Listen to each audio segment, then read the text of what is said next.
क्या आपने कभी सोचा है कि पूरे मुल्क की स्टॉक मार्केट में हेराफेरी करने के लिए कितनी बहादुरी और चालाकी की जरूरत होती है? ये हर्षद मेहता की जिंदगी की हकीकत थी। वो चांदी का चमचा लेकर पैदा नहीं हुआ था, बल्कि इसके ख्वाब जिंदगी से भी बड़े थे। उसने स्टॉक मार्केट को जुए के तौर पर नहीं, बल्कि एक मैदान जंग के तौर पर देखा था, जहां वो फतेहयाब हो सकता था।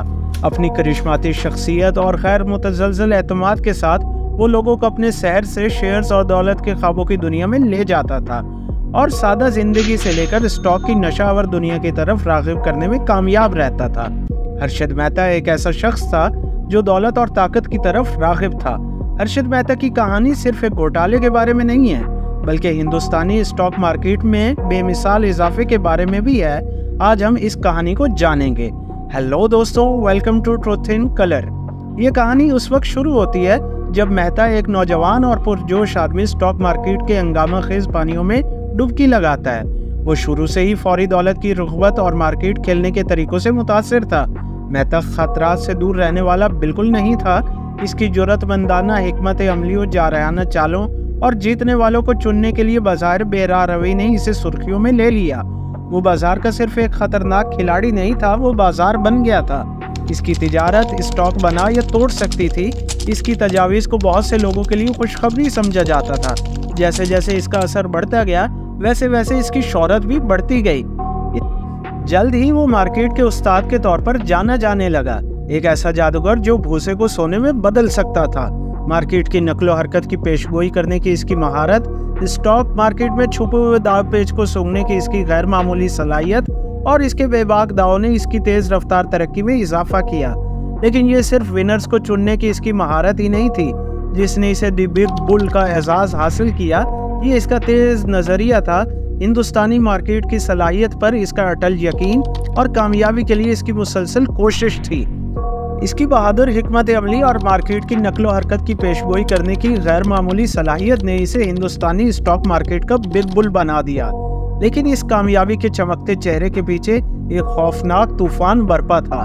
चूंकि ये इंडियन फाइनेंस की हलचल से भरपूर दुनिया में था, जहां हर्षद मेहता जो कभी फतह का नाम था, एक मुख्तलिफ गहरे मफहूम के साथ गूंजने लगा। मेहता ने निज़ाम की पेचीदगियों के बारे में अपनी गहरी समझ के साथ हिंदुस्तानी बैंकिंग सेक्टर के अंदर मौजूद खामियों का फ़ायदा उठाना शुरू किया। इसने रेडी फॉरवर्ड डील का इस्तेमाल किया, एक ऐसा आला जिसे बैंक अपने फ़ायदे के लिए कर्ज देने और लेने के लिए इस्तेमाल करते हैं। ये स्कैम सादा लेकिन पूरी होशियारी से तैयार किया गया था।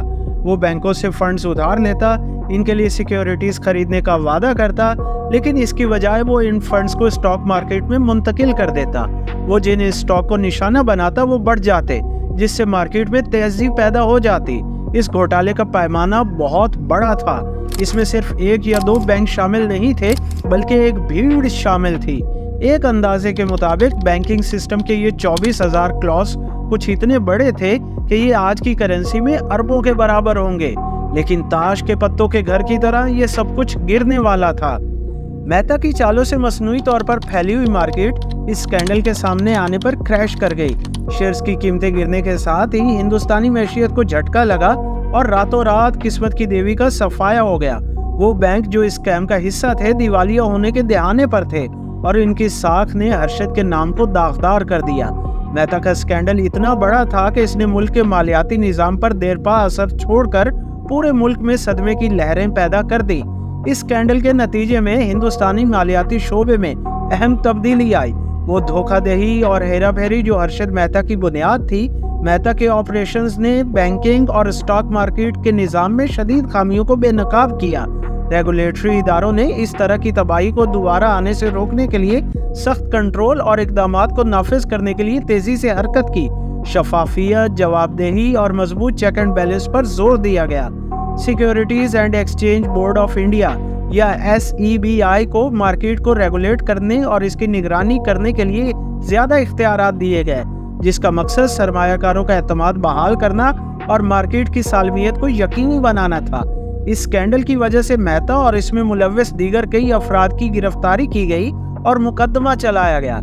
लेकिन शायद इस स्कैम का सबसे देरपा असर हिंदुस्तानी सरमायाकार की नफ्सियात पर पड़ा। हर्षद मेहता की कहानी एक अलर्ट कर देने वाली कहानी के तौर पर काम करती है, बेलगाम ख्वाहिशात और लालच के तबाहकुन नताज की याद दहानी करवाती है। आपके ख्याल में हर्षद मेहता ने क्या गलत किया या सिर्फ उसने सिस्टम के लूप होल्स का इस्तेमाल किया? अपनी राय को कमेंट करें, वीडियो को लाइक और शेयर करें, चैनल को सब्सक्राइब करें। Thank you.